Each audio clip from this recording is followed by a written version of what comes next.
Welcome to our channel. इस video में हम कक्षा 7वीं विषय विज्ञान के अध्याय 19 मिट्टी के प्रश्नों के उत्तर करेंगे। इस वीडियो को सुनने मात्र से ही आपको सारे प्रश्नों के उत्तर याद हो जाएंगे। तो अगर आपने हमारे चैनल को अभी तक सब्सक्राइब नहीं किया है तो जल्दी से सब्सक्राइब कर लीजिए और इस वीडियो को लाइक कर अपने फ्रेंड्स को जरूर शेयर करें। तो चलिए शुरू करते हैं। सबसे पहले हम पाठ के मध्य में आए प्रश्न करेंगे। इसमें इनके उत्तर दीजिएगा। सबसे पहला प्रश्न है, मिट्टी के मुख्य अवयवों के नाम लिखें। इसका उत्तर है, मिट्टी के मुख्य 4 अवयव होते हैं। पहला वायु, दूसरा जल, तीसरा खनिज पदार्थ, चौथा कार्बनिक पदार्थ ह्यूमस। प्रश्न दूसरा है, मिट्टी की परिच्छेदिका का चित्र बनाइए। तो इसका उत्तर है, मिट्टी की परिच्छेदिका का चित्र आपको इस प्रकार से बनाना है और नामांकित करना है।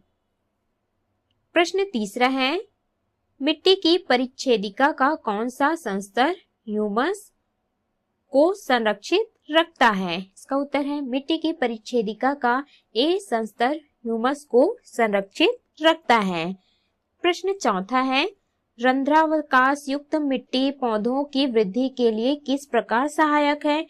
इसका उत्तर है, रंध्रावकाश युक्त मिट्टी में पौधे जल और वायु का उपयोग कर अपने वृद्धि करने में सहायक होता है। अगला है, इनके उत्तर दीजिएगा। पहला प्रश्न, चट्टानों का अपक्षय क्या है। इसका उत्तर है, पृथ्वी पर चट्टानें अनेक भौतिक, रासायनिक और जैविक कारणों के कारण छोटे छोटे टुकड़ों और अंततः बारीक कणों में टूट जाती है। यही चट्टानों का अपक्षय कहलाता है। प्रश्न दूसरा है, मिट्टी में पाए जाने वाले विभिन्न कणों के नाम लिखिए। इसका उत्तर है, मिट्टी में पाए जाने वाले विभिन्न कणों के नाम अग्रलिखित हैं। पहला बजरी कण, दूसरा रेत, तीसरा गाद, चौथा क्ले चिकनी मिट्टी के कण।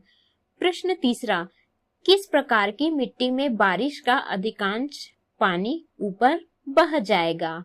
इसका उत्तर है, चिकनी मिट्टी में बारिश का अधिकांश पानी ऊपर बह जाएगा। अगला है प्रश्न चौथा, मिट्टी में संरंध्रता ना हो तो फसल पर क्या प्रभाव पड़ेगा। इसका उत्तर है, मिट्टी में संरंध्रता नहीं होने से फसल पर इसका विपरीत प्रभाव पड़ता है। इसके ना होने से फसलों का उत्पादन तथा वृद्धि रुक जाता है। संरंध्रता के कारण मिट्टी में जल और वायु भरा रहता है, जिन्हें रंध्रावकाश कहते हैं। इन्हीं रंध्रावकाशों के कारण मिट्टी में संरंध्रता का गुण पाया जाता है। मिट्टी के संरंध्रता के कारण ही फसलों में वृद्धि तथा उत्पादन क्षमता बढ़ता है। इस प्रकार स्पष्ट है कि यदि मिट्टी में संरंध्रता न हो तो फसलों पर इसका विपरीत प्रभाव पड़ता है। प्रश्न पांचवा है, गेहूं जैसी फसलें चिकनी मिट्टी में क्यों उगाई जाती है। इसका उत्तर है, गेहूं जैसी फसलें ज्यादातर चिकनी मिट्टी में उगाई जाती हैं क्योंकि यह मिट्टी ह्यूमस से भरपूर तथा अत्यधिक उर्वर होती है। यही कारण है कि गेहूं जैसी फसलें चिकनी मिट्टी में उगाई जाती हैं। अगला है, इनके उत्तर दीजिएगा। पहला प्रश्न, मिट्टी का अपरदन किसे कहते हैं। इसका उत्तर है, मिट्टी की उपजाऊ ऊपरी परत का क्षय नुकसान होने से को मिट्टी का अपरदन कहते हैं। प्रश्न दूसरा, मिट्टी के प्रदूषण के 3 कारण लिखिए। इसका उत्तर है, मिट्टी के प्रदूषण के 3 कारण निम्नलिखित हैं। पहला, रासायनिक उर्वरकों तथा कीटनाशी और कवकनाशी की अधिक मात्रा में उपयोग मिट्टी के प्रदूषण का प्रमुख कारण है। दूसरा, ऐसी वस्तुएं जिनका अपघटन सूक्ष्म जीवों द्वारा नहीं किया जा सकता, जैसे धातु की वस्तुएं, कांच की वस्तुएं, पॉलीथीन तथा प्लास्टिक से बनी वस्तुएं, यह मृदा प्रदूषण का एक कारण है। तीसरा, जब वाहित मल जल लगातार मिट्टी में मिलते हैं तो मिट्टी के सारे रंध्र बंद हो जाते हैं, जिससे मिट्टी के भीतर वायु और जल का संचरण ठीक से नहीं हो पाता। यह भी मिट्टी प्रदूषण का एक कारण है। प्रश्न तीसरा, आप अपने आसपास की मिट्टी का संरक्षण किस प्रकार करेंगे? इसका उत्तर है हम अपने आसपास की मिट्टी का संरक्षण निम्न प्रकार से करेंगे। पहला, पेड़ पौधे मिट्टी के सबसे अच्छे संरक्षक हैं। भूमि पर वह भाग जो पेड़ पौधों से घिरा रहता है अपरदन से बचा रहता है, अतः खाली बंजर जमीन पर अधिक से अधिक पेड़ पौधे लगाकर मिट्टी का संरक्षण कर सकते हैं। दूसरा, वाहित मल, कल कारखानों से निकले अपशिष्ट पदार्थों आदि को सुरक्षित तरीके से निष्कासित कर इन पदार्थों से होने वाले प्रदूषण से मिट्टी को संरक्षित कर सकते हैं। तीसरा है, ढालू पहाड़ी भूमि पर पर्वतीय क्षेत्रों में सीढ़ीनुमा खेत बनाकर या ढलान पर मेड़ उभार ऊंचाई बनाकर तथा वहां पौधे या फसलें लगाकर मिट्टी का संरक्षण किया जा सकता है। प्रश्न चौथा है, वृक्षों को काटने से मिट्टी पर क्या प्रभाव पड़ता है? इसका उत्तर है वृक्षों के काटने से मिट्टी के ऊपरी उपजाऊ परत का अपरदन बढ़ जाएगा, जिससे पर्यावरण का संतुलन प्रभावित होगा। इसका सीधा असर जीव जंतुओं पर पड़ेगा। इससे हमारे जीवन पर विपरीत प्रभाव पड़ेगा। प्रश्न पांचवा, मिट्टी की जांच करने का क्या कारण है, समझाइए। इसका उत्तर है मिट्टी की जांच करने के निम्नलिखित कारण है। मिट्टी की जांच से उसमें पाए जाने वाले पोषक तत्वों की मात्रा की जानकारी मिलती है, जिसके आधार पर उपचार करके भूमि को फिर से कृषि योग्य बनाया जा सकता है। जैसे मिट्टी में लवणता, क्षारीयता अथवा अम्लीयता की समस्या की पहचान व जांच कर आवश्यक तत्वों को मिट्टी में डालकर फिर से कृषि योग्य बनाया जा सके, इस कारण मिट्टी की जांच की जाती है। अगला है अभ्यास के प्रश्नों के उत्तर। पहला प्रश्न है, रिक्त स्थानों की पूर्ति कीजिए। पहला है, खाली स्थान है यहाँ आ जाएगा। बजरी कण आकार में मिट्टी के सबसे बड़े कण हैं। दूसरा, चिकनी मिट्टी की जल धारण क्षमता सबसे अधिक है। तीसरा, चट्टानों का छोटे कणों में टूटना अपक्षय कहलाता है। चौथा, मिट्टी की ऊपरी उपजाऊ परत का नष्ट होना अपरदन कहलाता है।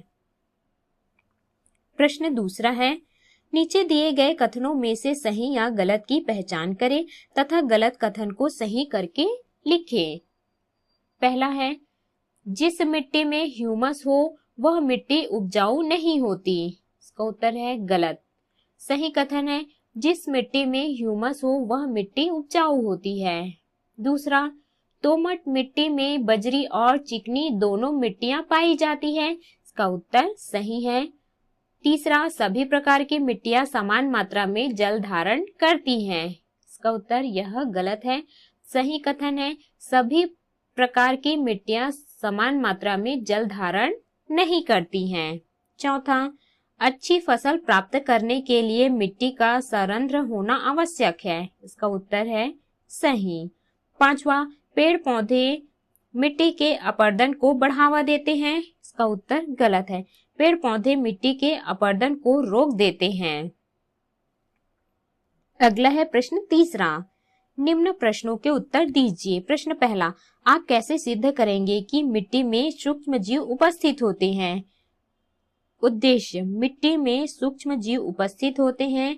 आवश्यक सामग्री, ढक्कन सहित 2 बोतलें, रुई, धागा, 2 विभिन्न स्थानों की मिट्टी, फिनोल्फ्थालीन, रेत, कास्टिक सोडा, पानी। प्रयोग, ढक्कन सहित 2 बोतलें लेकर इन्हें अ व ब नामांकित करते हैं। बोतल अ में नम मिट्टी तथा बोतल ब में रेत लेते हैं। तत्पश्चात 20 से 30 सेंटीमीटर लंबाई के धागे के 2 टुकड़े लेकर फिनोल्फ्थालीन के घोल में भीगी हुई रुई को क्षारी धागों के दोनों सिरों पर बांध देते हैं, जिसे बोतल में लटका देते हैं, जिसका एक सिरा अंदर तथा दूसरा सिरा बोतल के बाहर रहे। इसमें आपको इस प्रकार से चित्र बनाना है। अवलोकन। लगभग 5 घंटे बाद हम देखते हैं कि बोतल अ के अंदर की रुई के रंग में परिवर्तन हो जाता है, जो कि सूक्ष्म जीव द्वारा कार्बन डाइऑक्साइड को मुक्त करने का कारण है। निष्कर्ष। अतः हम कह सकते हैं कि मिट्टी में सूक्ष्म जीव उपस्थित होते हैं। अगला है प्रश्न दूसरा, मिट्टी को प्रदूषित होने से किस प्रकार रोका जा सकता है? इसका उत्तर है, मिट्टी को प्रदूषित होने से निम्न प्रकार से रोका जा सकता है। पहला, कृषि के लिए उपयोग में न लाई जा रही भूमि में वृक्ष लगाकर। दूसरा, ढालू पहाड़ी भूमि क्षेत्र में सीढ़ी नुमा खेत बनाकर या ढलान पर मेड़ बनाकर। तीसरा, कार्बनिक कूड़ा करकट को जैविक खाद के रूप में बदलकर। चौथा, वाहित मल कल कारखानों से निकले अपशिष्ट पदार्थों को सुरक्षित तरीके से निष्कासित कर। पांचवा, वनों की कटाई पर रोक लगाकर। छठवां, खोदे गए गड्ढों को भरकर। अगला है प्रश्न तीसरा, आपके क्षेत्र में मिट्टी की परिच्छेदिका का नामांकित चित्र बनाकर समझाइए। तो इसके चित्र में आपको इस प्रकार से चित्र बनाना है। मिट्टी के परिच्छेदिका के प्रत्येक परत, गठन, रंग, गहराई और रासायनिक संरचना भिन्न भिन्न होती है। इन परतों को संस्तर कहा जाता है। मुख्य संस्तर इस प्रकार है।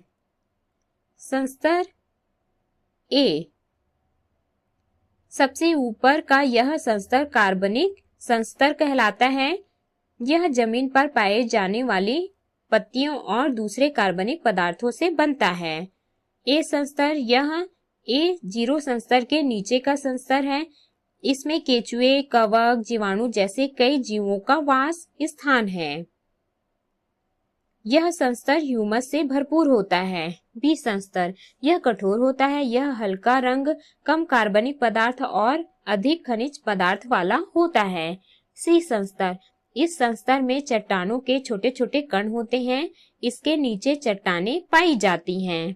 प्रश्न चौथा, लाल रेतीली मिट्टी, लाल दोमट मिट्टी तथा काली मिट्टी की जल धारण क्षमता की जांच प्रयोग द्वारा आप कैसे करेंगे? इसका उत्तर है, आवश्यक सामग्री 3 मापक सिलेंडर, कांच का गिलास, चिकनी मिट्टी, रेतीली मिट्टी, दोमट मिट्टी, छन्ना पत्रक और कपास। प्रयोग, प्रत्येक कीप में छन्ना पत्रक मोड़कर लगाते हैं तथा थोड़ी रुई रख देते हैं। पहली कीप में 50 ग्राम रेतीली मिट्टी, दूसरी कीप में 50 ग्राम दोमट तथा तीसरी कीप में 50 ग्राम चिकनी मिट्टी लेते हैं। प्रत्येक कीप के नीचे मापक सिलेंडर रख देते हैं। तत्पश्चात तीनों कीप में 50-50 ml पानी धीरे धीरे सभी जगह डालते हैं। अब प्रत्येक सिलेंडर में एकत्रित पानी की मात्रा नाप लेते हैं। इसमें इस प्रकार से चित्र बनाना है, मिट्टी की जल धारण क्षमता। निष्कर्ष, हम देखते हैं कि दोमट मिट्टी में जल धारण की क्षमता रेतीली मिट्टी से अधिक तथा चिकनी मिट्टी से कम है। अतः चिकनी मिट्टी में जल धारण की क्षमता अधिक होती है। प्रश्न पांचवा, यदि पृथ्वी से मिट्टी समाप्त हो जाए तो क्या होगा? इसका उत्तर है, हवा और पानी की तरह मिट्टी, मृदा भी हमारे जीवन का आधार है। यह हमारे जीवन में इस प्रकार घुल मिल गया है कि इसके बिना जीवन की कल्पना भी नहीं कर सकते। जिस दिन पृथ्वी से मिट्टी समाप्त हो जाएगा, उस दिन पेड़ पौधे नहीं रहेंगे, तब यह सजीव जगत भी नहीं रहेगा। प्रश्न छठवां है, खारा जल किस प्रकार मिट्टी को प्रदूषित करता है? इसका उत्तर है, जब खारा जल लगातार मिट्टी में मिलता है तब मिट्टी के सारे रंध्र बंद हो जाते हैं, जिससे मिट्टी के भीतर वायु और जल का संचरण ठीक से नहीं हो पाता। ऐसी मिट्टी में पौधों का उचित विकास नहीं हो पाता। इस प्रकार खारा जल मिट्टी को प्रदूषित करता है। तो इस प्रकार से हमने इस अध्याय के सभी प्रश्नों के उत्तर किए। इस वीडियो को सुनने मात्र से ही आपको सारे प्रश्नों के उत्तर याद हो जाएंगे।